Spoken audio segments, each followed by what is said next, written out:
বেকারের মুখপাত্র থেকে অরূপ দত্ত বলছি। নিশ্চয়ই আপনারা ভালো আছেন। যারা চ্যানেলটি বারবার দেখছেন অথচ সাবস্ক্রাইব করছেন না, তাদেরকে অনুরোধ করব চ্যানেল সাবস্ক্রাইব করে পাশে থাকবেন।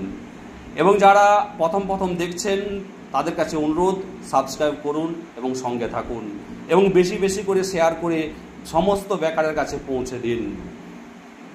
আজকে যে বিষয়টি নিয়ে আলাপ আলোচনা করতে চলেছি সেটা হলো আপার প্রাইমারি জাজমেন্ট। বহু দীর্ঘ প্রতীক্ষিত রায় ঘোষণা হতে চলেছে আপারে আগামীকাল 2টোর সময়, এবং সেটা ডেলি কজ লিস্টে দেখা গেছে অর্থাৎ কাল জাজমেন্ট হবে দুপুর 2টোর সময়। দীর্ঘ প্রতীক্ষিত আপার প্রাইমারির সমস্যার সমাধান হয় কিনা সে আশায় আমরা তাকিয়ে আছি। বেকারের মুখপাত্র প্রথম থেকেই বলে আসছিল যে জাজমেন্ট তারিখ নিশ্চিত করে হবে আগস্টের শেষ এবং সেপ্টেম্বরের প্রথমে। এটা আমার কথা নয়, এটা বিশেষ সূত্র মারফত আমি জানতে পেরেছিলাম যে আগস্টের শেষ এবং সেপ্টেম্বরের প্রথমে, অর্থাৎ আজকে 27 তারিখে জানতে পারলাম 28 তারিখ দুপুর 2টোর সময় আপার প্রাইমারির বহু প্রতীক্ষিত রেজাল্ট প্রকাশ হতে চলেছে, অর্থাৎ অর্ডার প্রকাশিত হতে চলেছে। যে অর্ডারটা হতে পারে, যে সূত্র মাধ্যমে আমি জানতে পারছি সেটা আপনাদেরকে বলছি। অর্ডার বলতে পারাটা অসম্ভব ব্যাপার, বলা সম্ভব নয়। তবুও বেকারের মুখপাত্র থেকে যে সূত্র মারফত আমি জানতে পেরেছি যে কি অর্ডার হতে পারে, সেটা আমি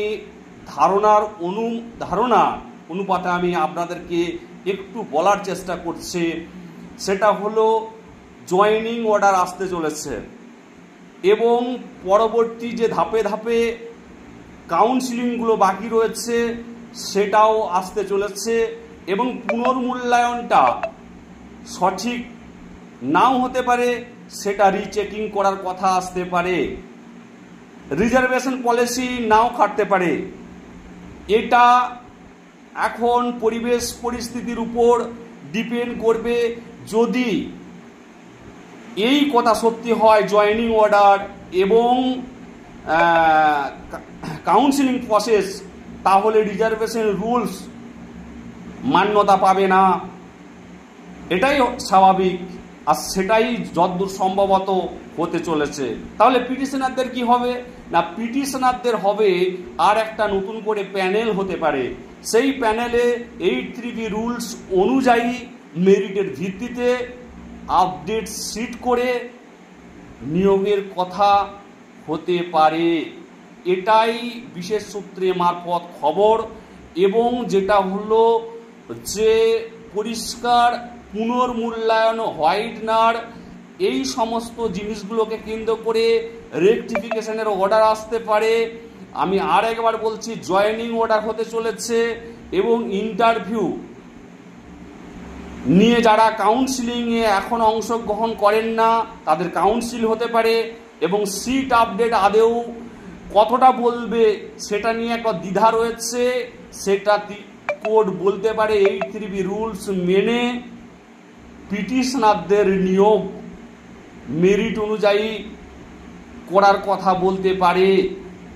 এটুকুই আপডেট ভেসে আসছে। এটাই যে হবে তার কোনো মানে নেই। আমি আপনাদেরকে সামান্যতম একটু ছুঁয়ে দিয়ে গেলাম।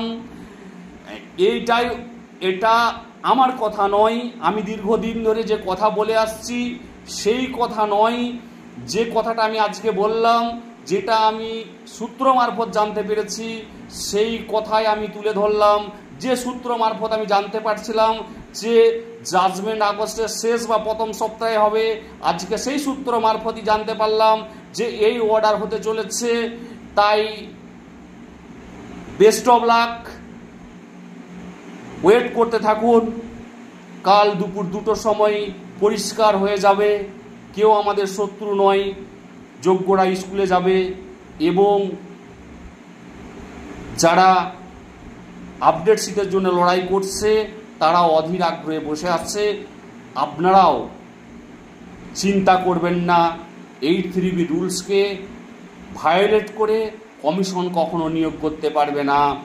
তাই পরিষ্কার করে জানিয়ে দিচ্ছি যে 8(3)B রুলসকে মান্যতা দিয়ে পিটিশনারদের নিয়োগের কথা মেরিট অনুযায়ী বলার সম্ভব না। প্রবল বা সিটও বলতে পারেন, উল্লেখ করতে পারেন। এখন দেখা যাক কি হতে চলেছে। অর্থাৎ যেটা বলতে চাইলাম যে পিটিশনারদের স্বার্থ সুরক্ষিত হতে চলেছে এবং যারা জয়েনিং করবে এবং যারা ইন্টারভিউ দিয়ে বসে আছে, কাউন্সিলিং প্রসেস কমপ্লিট হয়নি, তাদেরও স্বার্থ সুরক্ষিত হবে।